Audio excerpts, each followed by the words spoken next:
क्या जरूरत थी ये सब सजावट करने की? बस पूजा कर लेते वही बहुत था। बिल्कुल मन नहीं है किसी भी चीज का। कैसी बातें करते हैं जी। दिवाली का इतना बड़ा त्योहार है और आप ऐसे अंधेरे में मायूस बैठे रहेंगे। चलिए उठिए, देखिए मैं आपके और अपने लिए नए कपड़े ले आई हूँ। देखकर बताइए कैसे लग रहे हैं। हम दोनों साथ हैं, बस यही बहुत है मेरे लिए। कहते हुए मालिनी जी की आवाज भर्रा गई। हाँ, अभी साथ है मालिनी, पर जिंदगी का कोई भरोसा नहीं। हम दोनों में से कोई भी चला गया तो एक अकेला कैसे जिएगा, किसके सहारे जिएगा। जिस आस के साथ हमने अपनी औलाद को बड़ा किया कि बुढ़ापे में वो हमारा सहारा बनेगा, वही अपने माता पिता को ऐसे छोड़कर चला गया कि वर्षों बीत गए। तीज त्योहारों पर तो क्या, अपने दादी बाबा की मृत्यु तक पर नहीं आया, तो उस बेटे से हम कैसे उम्मीद करें कि वो हमारी मृत्यु पर आएगा। हम किसके सहारे जिएंगे। कहकर विशेश्वर जी फूट फूट कर रोने लगे। मालिनी जी पति को इस अवस्था में देखकर विचलित हो गई और समझाने लगी।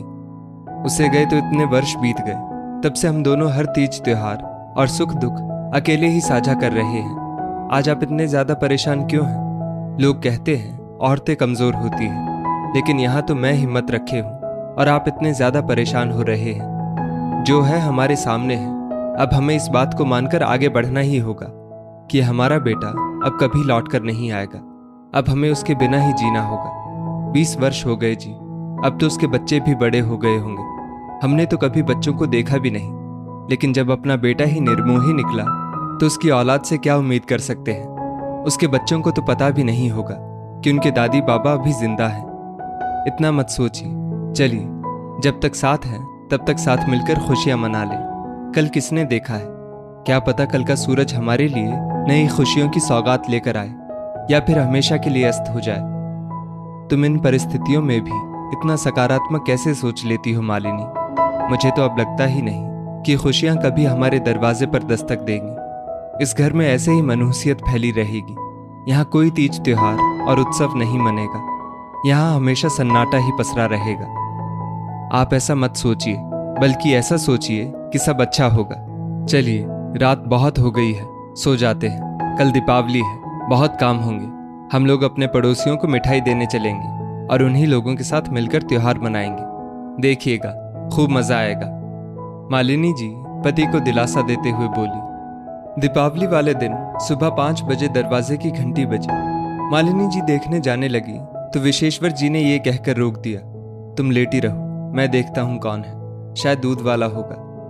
जैसे ही उन्होंने दरवाजा खोला, 2 युवा बच्चे, लड़का कोई 19-20 साल का लंबा तगड़ा नौजवान और लड़की यही कोई 15-16 साल की थी।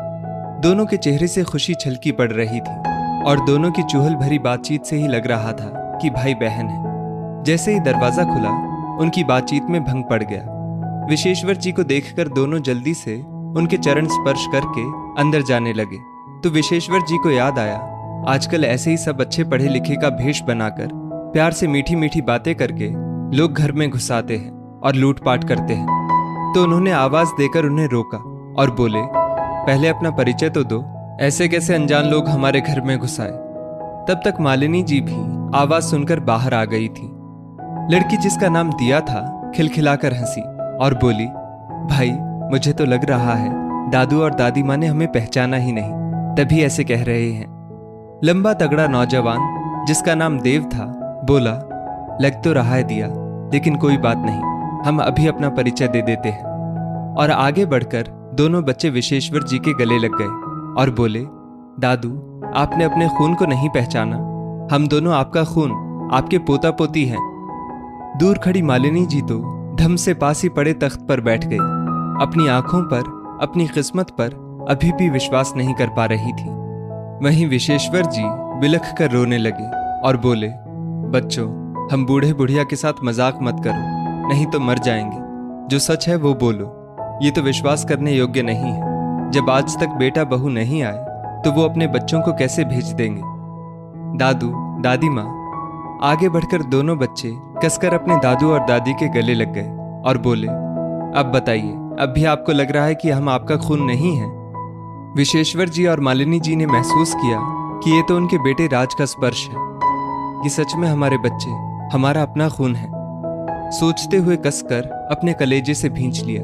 और सब मिलकर ऐसे रो रहे थे जैसे भीड़ या मेले में खो जाने पर बच्चे अपने माता पिता से मिलने पर बिलख बिलख कर रोते हैं। आज उनका मिलन देखकर ईश्वर की भी आंखें भर आई होंगी। जी भर कर रो लेने के बाद मालिनी जी ने सवालों की झड़ी लगा दी। बच्चों, तुम लोग यहाँ कैसे? तुम्हारे माता पिता कहाँ हैं? तुम्हें हमारे बारे में कैसे पता चला? और तुम यहाँ अकेले कैसे? इस बार दिया बोली, दादी माँ, ये सच है, बहुत सालों तक हमें आपके बारे में पता नहीं था। लेकिन एक दिन मम्मी पापा के बीच झगड़ा हो रहा था। तब हमने पापा को कहते हुए सुना, तुम्हारी वजह से मेरे माता पिता छूट गए, अब भी तुम्हें सुकून नहीं है। कहीं ऐसा ना हो तुम्हारे बच्चे तुम्हारे स्वभाव की वजह से तुम्हें छोड़कर चले जाए। तभी हमें पता चला कि हमारे दादी दादू हैं, तो हमने इस बार दीपावली आपके साथ मनाने का निश्चय किया। और देखिए, हम आपके सामने हैं, और ये मत कहिएगा कि अकेले कैसे आ गए। दादू, अब आपका पोता 19 साल का नौजवान है, वो कहीं भी अकेले आ जा सकता है। देव बोला। विशेश्वर जी एकदम बच्चों की तरह खिलखिलाते हुए ताली बजाने लगे और पत्नी मालिनी से बोले, ईश्वर के घर देर है अंधेर नहीं। उन्होंने जो हमसे छीना सूद समेत वापस किया है। देखो मालिनी, हमारे बुढ़ापे का सहारा, हमारे बच्चे वापस आ गए हैं। और एकदम से कुछ सोचते हुए पलटे और दोनों बच्चों से पूछने लगे, अब तो हमें अकेला छोड़कर नहीं जाओगे? नहीं दादू, जहां भी जाएंगे हम सब साथ साथ जाएंगे। हम आपको अकेला छोड़कर जाने के लिए नहीं, बल्कि हमेशा आपके साथ रहने के लिए आए हैं। और तेरे पापा मम्मी, वो कैसे रहेंगे? मालिनी जी ने पूछा। तभी पीछे से आवाज आई, हम अपने बच्चों के बिना कैसे रहते माँ? इन दोनों ने हमें अपनी गलती का एहसास करवा दिया है। हमने अपने माता पिता को छोड़कर बहुत बड़ी गलती की, और हमारे बच्चों ने हमारी उस गलती को सुधार कर हमें बता दिया कि अपने ही बच्चों से, माता पिता से और अपने देश से दूर रहना कितना मुश्किल होता है। अकेलापन बहुत बड़ी सजा है पापा। आपने और माँ ने तो बहुत झेला है, लेकिन मैं बहुत कमजोर हूँ, अपने बच्चों के बिना नहीं रह पाऊंगा। हम दोनों को माफ कर दीजिए। कहकर बेटा देवेश और बहू लीना विशेश्वर जी और मालिनी जी के चरणों में झुक गए, और उन्होंने भी बिना देर किए अपने घर की खुशियां अपनी झोली में सहेज ली और बच्चों को माफ कर दिया। दूर खड़े दिया और देव इस मिलन को भरी आंखों से निहार रहे थे। विशेश्वर जी और मालिनी जी के घर में इस बार दीपावली पर खुशियां ही खुशियां थी। पूरा घर रोशनी और अपनों की खिलखिलाहटों से गुलजार हो रहा था, और उन दोनों की आंखें छलकी जा रही थी। अब उनमें कोई डर नहीं था अकेले रह जाने का। दोस्तों, इस स्टोरी को लेकर आपकी क्या राय है? नीचे कमेंट करके ज़रूर बताइएगा, और ऐसी ही और भी बेहतरीन वीडियोस के लिए हमारा पेज ज़रूर फॉलो करें। धन्यवाद।